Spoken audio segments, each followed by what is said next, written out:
Hello everyone, welcome to Jai Learn. ഞാൻ ശ്രീകുട്ടൻ. ഇന്നിപ്പോൾ ഞാൻ വന്നിരിക്കുന്നത് CUET PG ഇംഗ്ലീഷ് എന്ന് പറയുന്ന കോഴ്സിനെ കുറിച്ച് പറയാനാണ്. അപ്പോൾ നമുക്കറിയാം, ഡിഗ്രി കഴിഞ്ഞാൽ ഇംഗ്ലീഷ് പഠിക്കുന്ന കുട്ടികൾക്ക് എല്ലാവർക്കും തന്നെ ഒരു PG ചെയ്യാനുള്ള താല്പര്യം ഉണ്ടായിരിക്കും. പല ആൾക്കാരും ഡിഗ്രി അങ്ങോട്ട് കഴിഞ്ഞ ഉടനെ തന്നെ നമ്മുടെ നാട്ടിലെ പ്രധാനപ്പെട്ട കോളേജുകളിൽ അപ്ലൈ ചെയ്യാനും തുടർന്നൊരു പോസ്റ്റ് ഗ്രാജുവേഷൻ പെർസ്യൂ ചെയ്യാനും ആഗ്രഹിക്കുന്നവരാണ്.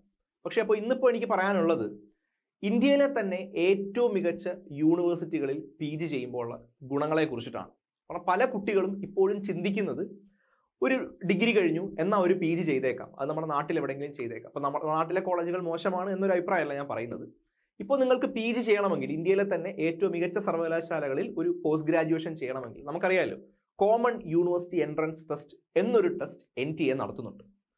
പണ്ടൊക്കെ ആയിരുന്നെങ്കിൽ ഓരോ യൂണിവേഴ്സിറ്റികളും അവരുടേതായ എൻട്രൻസുകൾ നടത്താറുണ്ടായിരുന്നു. ഇപ്പം അങ്ങനെയല്ല. ഇന്ത്യയിലെ പ്രഗത്ഭരായ എല്ലാ യൂണിവേഴ്സിറ്റികളും, ഏറ്റവും പ്രധാനപ്പെട്ട യൂണിവേഴ്സിറ്റികൾ എല്ലാവരും ഈ ടെസ്റ്റിൽ പങ്കെടുക്കുന്നു. അപ്പോൾ ഈ കോമൺ യൂണിവേഴ്സിറ്റി എൻട്രൻസ് ടെസ്റ്റ് എന്ന CUET PG എക്സാം നിങ്ങൾ ക്ലിയർ ചെയ്ത് കഴിഞ്ഞാൽ അതിൻ്റെ മാർക്കിൻ്റെ അടിസ്ഥാനത്തിലാണ് നിങ്ങൾക്ക് ഏറ്റവും മികച്ച യൂണിവേഴ്സിറ്റികളിലെ അഡ്മിഷൻ ലഭ്യമാവുക. ഈ ഏറ്റവും മികച്ച യൂണിവേഴ്സിറ്റികൾ എന്ന് പറഞ്ഞാൽ അറിയാം, നമുക്കറിയാമല്ലോ, ഡൽഹി യൂണിവേഴ്സിറ്റി, JNU, അലിഗർ മുസ്ലിം യൂണിവേഴ്സിറ്റി, NITകൾ, അങ്ങനെ പ്രധാനപ്പെട്ട ഒരുപാട് യൂണിവേഴ്സിറ്റികൾ ഈ ഒരു പരീക്ഷയിൽ പങ്കെടുക്കുന്നുണ്ട്. അപ്പോൾ ഇവിടുത്തെ എല്ലായിടത്തെ അഡ്മിഷൻ എന്ന് പറയുന്നത് നിങ്ങളുടെ മാർക്കിനെ അടിസ്ഥാനപ്പെടുത്തിയായിരിക്കും. ഓരോ യൂണിവേഴ്സിറ്റികളും അവരാവശ്യപ്പെടുന്ന മാർക്കുകൾ ഉണ്ടെങ്കിലായിരിക്കും നിങ്ങൾക്ക് അവിടെ കിട്ടുക. അപ്പോൾ എന്താണ് ഇത്തരം യൂണിവേഴ്സിറ്റികൾ, പ്രത്യേകിച്ച് ഈ സെൻട്രൽ യൂണിവേഴ്സിറ്റികളിലൊക്കെ പഠിക്കുമ്പോഴുള്ള ഗുണങ്ങൾ എന്താണ്?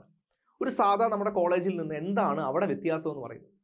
ഏറ്റവും പ്രധാനപ്പെട്ട വ്യത്യാസം നിങ്ങൾ മനസ്സിലാക്കേണ്ടത് അക്കാഡമിക് എക്സ്പോഷറാണ്. നമ്മുടെ നാട്ടിൽ ഒരു റെഗുലർ കോളേജിൽ ചെയ്യുന്നതും ഒരു സെൻട്രൽ യൂണിവേഴ്സിറ്റിയിൽ ചെയ്യുന്നതും അല്ലെങ്കിൽ ഒരു NITയിൽ ചെയ്യുന്നതും തമ്മിൽ ഒരുപാട് വ്യത്യാസമുണ്ട്. അതിൽ പ്രധാനപ്പെട്ടതെന്ന് പറയുന്നത് ഒരു അക്കാഡമിക് അറ്റ്മോസ്ഫിയർ ആണ്. വളരെ കണ്ട്യൂസീവ് ആയിട്ടുള്ള ഒരു ലേണിംഗ് കണ്ട്യൂസീവ് ആയിട്ടുള്ള ഒരു അറ്റ്മോസ്ഫിയർ ആണ് ഇത്തരം സർവകലാശാലകൾക്കുള്ളത്. ഏറ്റവും പ്രഗത്ഭരായ അധ്യാപകർ, അതിലെല്ലാത്തിലുപരി കട്ടിംഗ് എഡ്ജ് റിസർച്ച് ഫെസിലിറ്റീസ്, ഇത്തരം കാര്യങ്ങളാണ് നിങ്ങൾ ഓർത്ത് വെക്കേണ്ടത്. ഈ സെൻട്രൽ യൂണിവേഴ്സിറ്റികളുടെയൊക്കെ ഗുണം അതാണ്. നിങ്ങളിപ്പോൾ സാഹിത്യം എന്ന് പറഞ്ഞാൽ അറിയാലോ, നമുക്ക് ഒരുപാട് വായന വേണം. നിങ്ങളൊരു PG എടുത്തു കഴിഞ്ഞാൽ പിന്നീട് നെറ്റോ അല്ലെങ്കിൽ JRF ഇതൊക്കെ ക്വാളിഫൈ ചെയ്യണമെങ്കിൽ നിങ്ങൾക്ക് നല്ല അറിവ് വേണം, ഒരുപാട് വായന ഉണ്ടാവണം. ഇതിനെയൊക്കെ സപ്പോർട്ട് ചെയ്യുന്ന ഒരു സിസ്റ്റം ഏറ്റവും മികച്ചത് അൺഡൗട്ടഡ്ലി പറയാം ഇത്തരം സെൻട്രൽ യൂണിവേഴ്സിറ്റികളും NITകളിലും ഒക്കെ തന്നെയാണ്. അറിയാമല്ലോ, ഇപ്പോൾ കഴിഞ്ഞ ഒരു 2-3 വീക്സ് മുമ്പെയാണ് NIT തിരുച്ചിറപ്പള്ളി ഇതിൽ ഈ ഒരു പരീക്ഷയിൽ പങ്കെടുക്കുന്നുണ്ട്, CUET പങ്കെടുക്കുന്നുള്ള ഒരു ട്വീറ്റ് ഒക്കെ പുറത്തു വന്നത്. അങ്ങനെ ഇപ്പം തുടക്കത്തിൽ അത് അനൗൺസ് ചെയ്യുമ്പോൾ എല്ലാ യൂണിവേഴ്സിറ്റികളും പങ്കെടുക്കുമെന്ന് പറയുന്നില്ല. പിന്നീടായിരിക്കും ഓരോരോ യൂണിവേഴ്സിറ്റികളായിട്ട് ഇതിൽ പങ്കെടുക്കുന്നു വരുന്നത്. ഇപ്പോൾ ഏറ്റവും ലേറ്റസ്റ്റ് ആയി ഞാൻ അറിഞ്ഞൊരു വാർത്ത നിങ്ങളോട് പങ്കുവെച്ചു എന്ന് മാത്രം. എന്താണ് ഇത്തരം യൂണിവേഴ്സിറ്റിയിൽ പഠിക്കുമ്പോഴുള്ള ഗുണം എന്താണ്? ഞാൻ പറഞ്ഞ പോലെ ഏറ്റവും നല്ല അക്കാഡമിക് എക്സ്പോഷർ. നിങ്ങൾ ഇത്തരം യൂണിവേഴ്സിറ്റിയിൽ പഠിക്കുമ്പോൾ രാവ് പകരുന്നൊരു വ്യത്യാസം ഉണ്ടാവില്ല. നിങ്ങൾ രാവിലെ അവിടെ ചെല്ലുമ്പോൾ കാണുന്ന അതേ കാഴ്ചകളും അത്രയും ആക്ടിവിറ്റീസ് നിങ്ങൾക്ക് രാത്രിയിലും അവിടെ കാണാൻ പറ്റും. അതാണ്, അതായത് 24 hours ആക്റ്റീവ് ആയിട്ടുള്ള ക്യാമ്പസുകളെ കുറിച്ചാണ് ഞാൻ പറയുന്നത്. ഇപ്പോൾ നമ്മുടെയൊക്കെ കോളേജുകൾ പോലെ നമ്മൾ രാവിലെ പോകുന്നു വൈകിട്ട് വരുന്നു അങ്ങനെയല്ല. അവർ ലേണിങ്ങിലെ വലിയ മാറ്റം ഉണ്ടാവും. നിങ്ങൾ രാവിലെ എങ്ങനെയാണോ നിങ്ങളുടെ ക്യാമ്പസ് അതുപോലെ തന്നെ ആയിരിക്കും അതിൽ 24 hours ആക്സസ് ഉള്ള ലൈബ്രറീസ് ഉള്ള ക്യാമ്പസുകളുണ്ട്, അത്തരം സർവകലാശാലകളുണ്ട്. പിന്നീട് ഏറ്റവും മികച്ച റിസർച്ച് ഫെസിലിറ്റീസ്, മനസ്സിലായി. അപ്പോൾ ഒരു റിസർച്ച് ഡിപ്പാർട്ട്മെന്റ് ഉണ്ടാവുക എന്ന് പറയുമ്പോൾ തന്നെ അതിൻ്റെ അർത്ഥം ആ ഡിപ്പാർട്ട്മെന്റ് അപ്ഗ്രേഡ് ചെയ്യപ്പെട്ടു എന്നാണ്. മനസ്സിലായി. ഇപ്പോൾ നമുക്ക് പോലും റിസർച്ചിനോടുള്ള ഒരു താല്പര്യം വർദ്ധിപ്പിക്കാൻ അത് കാരണമാകും. പിന്നീട് ഇത്തരം യൂണിവേഴ്സിറ്റികളുടെയൊക്കെ ലൈബ്രറികൾ നിങ്ങൾ ശ്രദ്ധിച്ചാൽ മതി. പലപ്പോഴും ഞാൻ റിസർച്ച് സ്കോളറാണ്, ഇപ്പം ഞാൻ പോലും നമുക്ക് ഏറ്റവും മികച്ച അപ്ഡേറ്റഡ് പുസ്തകങ്ങൾ ലഭിക്കണമെങ്കിൽ ഇത്തരം സർവകലാശാല ലൈബ്രറികളെ എപ്പോഴും നമുക്ക് പലപ്പോഴും ഡിപ്പെൻഡ് ചെയ്യേണ്ടി വരും. അപ്പോൾ ഏറ്റവും മികച്ച ലൈബ്രറി ഫെസിലിറ്റീസ്, അങ്ങനെ ഒരുപാട് ഗുണങ്ങളാണ് ഇത്തരം യൂണിവേഴ്സിറ്റിയിൽ പഠിക്കുമ്പോൾ ഉള്ളത്.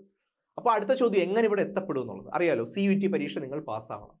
CUET പരീക്ഷ പാസ്സാവുക എന്ന് പറയുന്നത് ഒരു വലിയ കടമ്പയാണോ? ഒരിക്കലുമല്ല. അതിൻ്റെ സിലബസ് നോക്കിയാൽ തന്നെ നമുക്കറിയാം. അതിൽ നിങ്ങൾ ബ്രിട്ടീഷ് ലിറ്ററേച്ചറിനെ കുറിച്ച് നിങ്ങൾക്കൊരു അറിവുണ്ടാവണം. പിന്നീട് ഇന്ത്യൻ റൈറ്റേഴ്സിനെ കുറിച്ച് നിങ്ങൾക്കൊരു അറിവുണ്ടാവണം. പിന്നീട് ചില ഇന്ത്യൻ റൈറ്റേഴ്സിനെ കുറിച്ച് ഒരു ബേസിക് നോളജ് ഉണ്ടാവണം. കുറച്ച് കോണ്ടംപററി റൈറ്റേഴ്സ്, പിന്നീട് ലിറ്റററി ക്രിറ്റിസിസം, പിന്നെ ലിറ്റററി ടേംസ്. അതായത് ഏകദേശം നിങ്ങൾ ഡിഗ്രിക്ക് എന്ത് പഠിക്കുന്നോ അത് നിങ്ങൾ നല്ല തറവായിട്ട് പഠിച്ചാൽ തന്നെ ഏകദേശം പകുതിയോളം നിങ്ങൾക്ക് ക്ലിയർ ചെയ്യാൻ സാധിക്കും.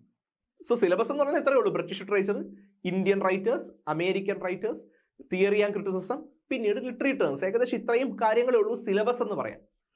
ആ സിലബസ് നിങ്ങൾക്ക് ഒരു എൻട്രൻസ് പരീക്ഷയ്ക്ക് വേണ്ടി നിങ്ങൾ പ്രിപ്പയർ ചെയ്യുമ്പോൾ എന്ത് ചെയ്യണം? അവിടെയാണ് ജയ് ലേണിന്റെ സിലബസ്. നമ്മൾ സിലബസ് ഫോർമുലേറ്റ് ചെയ്തിരിക്കുന്നത് കൃത്യമായിട്ട് ഈ ഒരു രീതിയിലാണ്. അതായത് ഒരു 10-15 മണിക്കൂർ കൊണ്ട് നിങ്ങൾക്ക് കംപ്ലീറ്റ് കാര്യങ്ങളും പഠിച്ച് തീർക്കാൻ പറ്റുന്ന രീതിയിലാണ് ഇവിടെ ഞങ്ങൾ കോഴ്സ് രൂപീകരിച്ചിരിക്കുന്നത്. ഞങ്ങൾ സിലബസ് രൂപീകരിച്ചിരിക്കുന്ന രീതി അതാണ്. ഒരു 15 hours കൊണ്ട് നിങ്ങൾ ഇനി ഒരുപാട് സമയമൊക്കെ ഇൻവെസ്റ്റ് ചെയ്തതിന് പഠിക്കണമെന്നില്ല. ഒരു 15 hours കൊണ്ട് നിങ്ങൾക്ക് ക്ലാസ്സുകളെല്ലാം കണ്ടു തീർക്കാം, കഴിയുന്നത്ര മോക്ക് ടെസ്റ്റുകൾ ചെയ്യാം. ഈ 2 കാര്യങ്ങളാണ് ഇവിടുത്തെ യുണീക്ക് ഫീച്ചേഴ്സ് ആയിട്ട് ഞങ്ങൾ മുന്നോട്ട് വെക്കുന്നത്. അതായത് കുറഞ്ഞ അവറുകൾ ക്ലാസ്, നിങ്ങൾക്ക് ഒരു 30-40 വേണമെങ്കിൽ നമുക്ക് ഇതേ സിലബസ് 30-40 അവറുകളായിട്ട് നിങ്ങൾക്ക് ലഭ്യമാക്കാം. പക്ഷെ അതുകൊണ്ട് കാര്യമുണ്ടോ? ഇല്ല. നിങ്ങൾ ഡിഗ്രി പഠിച്ചുകൊണ്ടിരിക്കുന്ന സമയത്ത് തന്നെ നിങ്ങൾക്ക് ഈ ഒരു എൻട്രൻസ് പരീക്ഷയ്ക്ക് പ്രിപ്പയർ ചെയ്യണമെങ്കിൽ ഒരു 10-15 hours ഒന്ന് ചിലവാക്കിയാൽ മതി. നിങ്ങൾക്ക് കംപ്ലീറ്റ് കാര്യങ്ങൾ നിങ്ങൾക്ക് മനസ്സിലാവും. അതോടൊപ്പം കഴിയുന്നത്ര മോക്ക് ടെസ്റ്റ് ചെയ്ത് നിങ്ങൾക്ക് ഈ പരീക്ഷയിൽ വിജയം കണ്ടെത്താൻ സാധിക്കുന്നതാണ്. സോ CUET കോഴ്സസ് ഓൾറെഡി നമ്മൾ ലോഞ്ച് ചെയ്തിരിക്കുന്നതാണ്.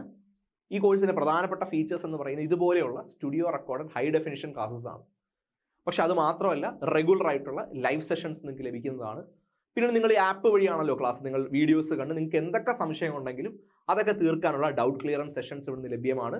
പിന്നെ ഞാൻ പറഞ്ഞല്ലോ, ഇത്തരം പരീക്ഷകൾ ക്ലിയർ ചെയ്യുമ്പോൾ നമ്മൾ ഏറ്റവും ശ്രദ്ധിക്കേണ്ടത് കഴിയുന്നത്ര മോക്ക് ടെസ്റ്റുകൾ ചെയ്തു വെക്കുന്നത്. സോ ആപ്പിൽ തന്നെ നിങ്ങൾക്ക് മോക്ക് ടെസ്റ്റുകൾ നിങ്ങൾക്ക് അറ്റൻഡ് ചെയ്യാം. ഓരോ യൂണിറ്റ് കഴിയുമ്പോഴും അതിൻ്റെ മോക്ക് ടെസ്റ്റുകൾ നിങ്ങൾക്ക് അറ്റൻഡ് ചെയ്ത് പോകാം.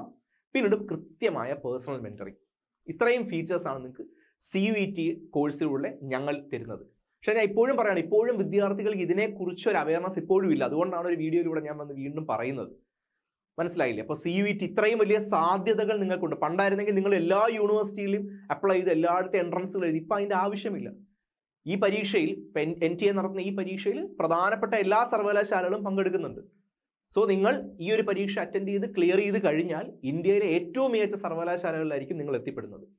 അവിടെയുള്ള നിങ്ങളുടെ PG ജീവിതം, നിങ്ങളെന്ന് പറയുന്ന വ്യക്തിയെ, നിങ്ങളെന്ന് പറയുന്ന സ്റ്റുഡൻറ്റിനെ ഒരുപക്ഷെ നിങ്ങളെന്ന് പറയുന്ന ഒരു അക്കാഡമീഷ്യനിലേക്ക് തന്നെ അപ്ഗ്രേഡ് ചെയ്യാൻ സാധ്യതയുള്ളതാണ്.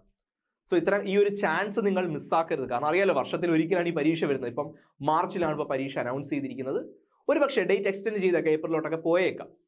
സോ ശ്രദ്ധിക്കുക. ഇത്രയും കാര്യങ്ങളാണ് എനിക്ക് പ്രധാനമായിട്ട് നിങ്ങളോട് പറയാനുള്ളത്. നിങ്ങൾക്ക് ഈ ഒരു CUET PG കോഴ്സ് ചെയ്യണമെന്ന് ആഗ്രഹമുള്ളവരാണെങ്കിൽ ഞാൻ ഓൾറെഡി പറഞ്ഞല്ലോ, നമ്മൾ കോഴ്സ് ഓൾറെഡി ലോഞ്ച് ചെയ്തിട്ടുണ്ട്. അഡ്മിഷൻസ് എടുക്കാൻ താല്പര്യമുള്ള വിദ്യാർത്ഥികൾ താഴെ കാണുന്ന നമ്പറിൽ കോൺടാക്ട് ചെയ്യുക. മറ്റൊരു വീഡിയോയുമായി നമുക്ക് വീണ്ടും കാണാം. Thank you.